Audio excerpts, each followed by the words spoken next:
Y este es delicioso. Oh, ¿quién pudiera tener un estudio así, verdad? Miren el perrito, el caniche, que es delicioso. Es veneciano. Nada más lejos de la realidad que este Jerónimo, pero bueno, así lo diríamos, ¿no? Fíjense, con un astrolabio totalmente renacentista, y sin embargo le ponen un astrolabio, ¿no? Y lo que sí es muy, por lo menos yo creo que me parezco algo a San Jerónimo en el desorden de los libros. Ustedes cómo lo sujetan hasta en la tarima, apoyado en la tarima tiene un libro, ¿no? Pero fíjense, por otra parte el sillón frailero allá al fondo, ¿no? Y toda esa estantería para poner un trocadillo, para poner pues todas esas cositas que vamos acumulando, ese es el calendario, el texto resultado, etcétera, etcétera, y el báculo de cardenal, que como saben que no fue tal cardenal, que fue simplemente secretario, y bueno, por eso pues le cargaron el mochuelo de ser cardenal, pero es pues delicioso este cuadro, ¿no? A ver si hay más. Bueno, ahora pasamos, no sé si tal vez convendría que recogiera, volvería de todas maneras a este libro recientemente publicado de 2008 en Alemania, Fürst, que comienza esta monografía diciendo de manera categórica: el padre de la Iglesia fue un excéntrico. Fue un excéntrico. Es decir, yo creo nos está definiendo a todos los traductores, que de excéntricos tenemos también bastantes, ¿no? Nosotros somos un poco el corredor de fondo solitario, ¿no? Y que va haciendo la maratón, y cuando ha despegado mucho después va así, ¿no? Y por eso, por su excentricidad, pues yo creo que Jerónimo sigue prestándose como motivo de reflexión para estudiosos y creadores.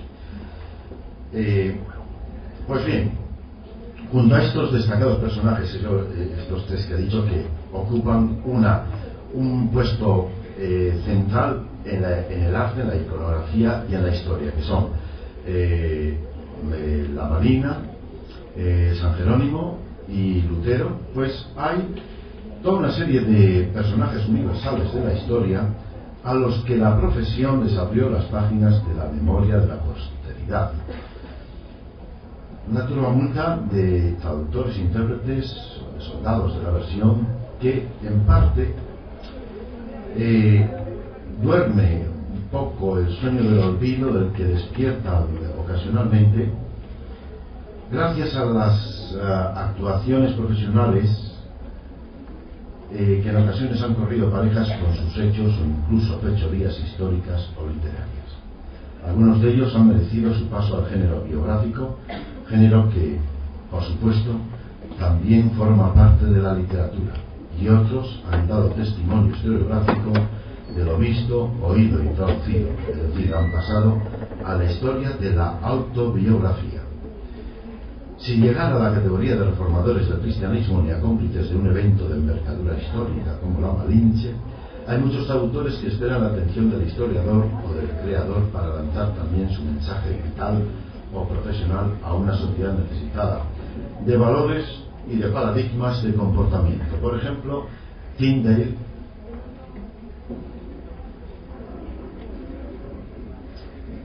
Daudet, Casidoro de Reina o Amiot, insignes autores del Renacimiento, casi todos ellos de accidentada biografía, podrían constituir una fuente de inspiración de gran productividad. La supuesta afiliación real de Etienne Daudet, su actividad como impresor o su muerte en el patíbulo de la Place Maubert de París, así como la causa que le llevó al fuego, la traducción y publicación de un diálogo pseudo-platónico que ponía en entredicho la inmortalidad del alma, constituyen un currículum lo suficientemente atractivo para cualquier pluma que quisiera medir sus capacidades con la recreación de los ambientes del pasado y la descripción de los procesos interiores.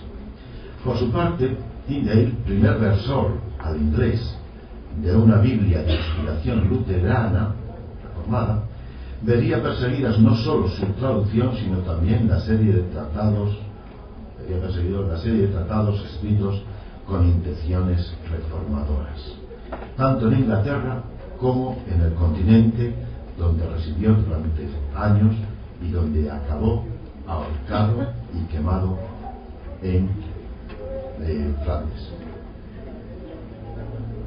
Ahí tienen a Tyndale quemado, primero ahorcado y después quemado. Tuvieron la delicadeza de ahorcarlo primero.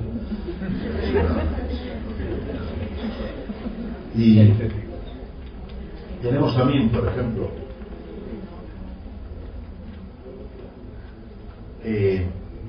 a Casiodoro de Reina, monje jerónimo del monasterio sevillano de San Isidoro. De la orden de San Jerónimo han salido algunos pintas, ¿no?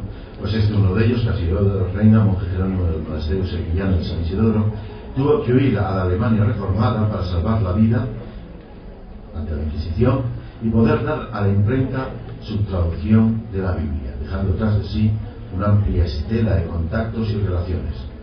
Su biografía debería figurar tanto en una historia nacional de la heterodoxia en España como de la traducción. Por ejemplo, esta Biblia es la llamada Biblia del oso. Se llama la Biblia del oso porque tiene un oso, y dirán ustedes, bueno, ¿por qué el oso aparece en una Biblia? Porque el oso va al panal de Recamiel, que es, bueno, ahí no panal, pero va a botar la palabra de Dios, que es la miel, ¿no? Representado, y desde ahí pues ha quedado en la historia como, efectivamente, como la Biblia del oso. Y se ha reeditado últimamente, de nuevo, dicen que es la mejor Biblia luterana en lengua española. Y por eso sé que tiene realmente un alcance literario pues muy importante. Otro personaje pues es Nicolás de Arrancúa, cuya sola mención ya levanta sospechas de infidelidad. Este es Casiodoro de Reina, ahí de 20, monje jerónimo, convertido en un caballero para andar por las universidades alemanas. Ahí tiene a Darlancúa, mejor Darlancúa. Este señor, pues como lo saben ustedes, daría pie para que pusieran el nombre de Bellas Infieles a las traducciones que se hacían en ese momento en Francia, porque dijo que esas traducciones que hacía, un crítico suyo dio pie para eso, porque le preguntaron, ¿y qué te parecen las traducciones de Arlancúa? Uy, esto se parece a una novia que yo tuve en Tours o en Orleans, que era muy infiel, y desde entonces quedaron como las Bellas Infieles.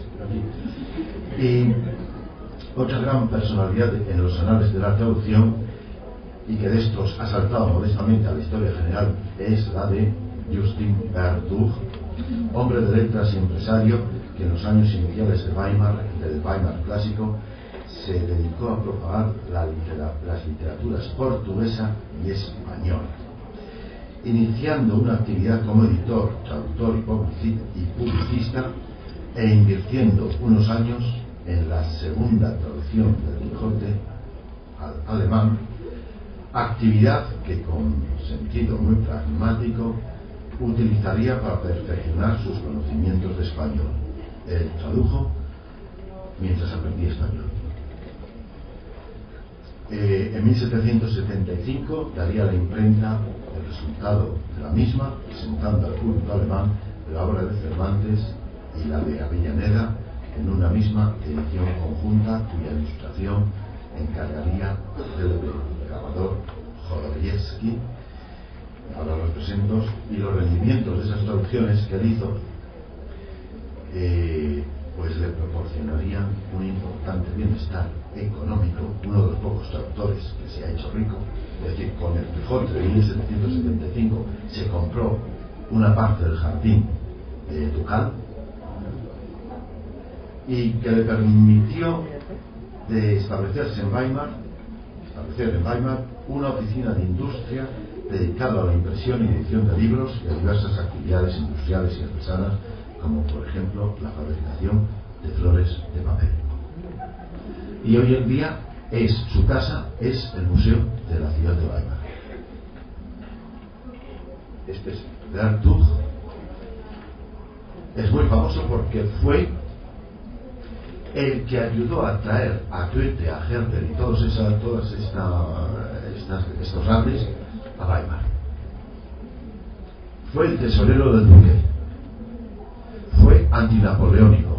Tuvo que huir, volver. Es decir, tiene también una biografía, se le ha biografiado y los libros que publicaban pues eran Bilderbücher, ¿no? Pues esto pues para una especie de enciclopedia en la que se manifestaba con ilustraciones el saber del momento. Libros.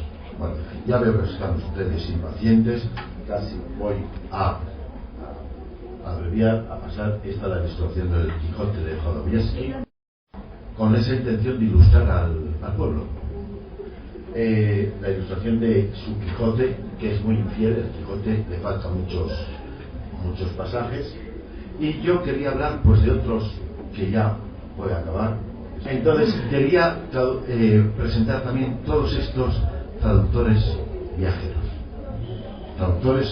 sobre todo Giovanni de Montecorvino, uno de los primeros que llega a la China, que traduce parte de la Biblia, que se lía ya con los nestorianos. Entonces los nestorianos, ¿se acuerdan quiénes eran los nestorianos? Era una herejía cristiana que se había establecido en el norte de Irak, una herejía cristiana, que habían ido extendiendo y llegaron hasta Tequín, y allá formaban una comunidad importante. Y entonces va Giovanni de Montecorvino, un franciscano, primero se alía con ellos, intenta convencerles, pero después se disputan y los nestorianos le persiguen y tal, pero ahí quedó pues ese intento, un primer intento de recuperar, creo, si no me corrige el doctor Pinto, pues de entablar diálogo cultural entre China y Occidente.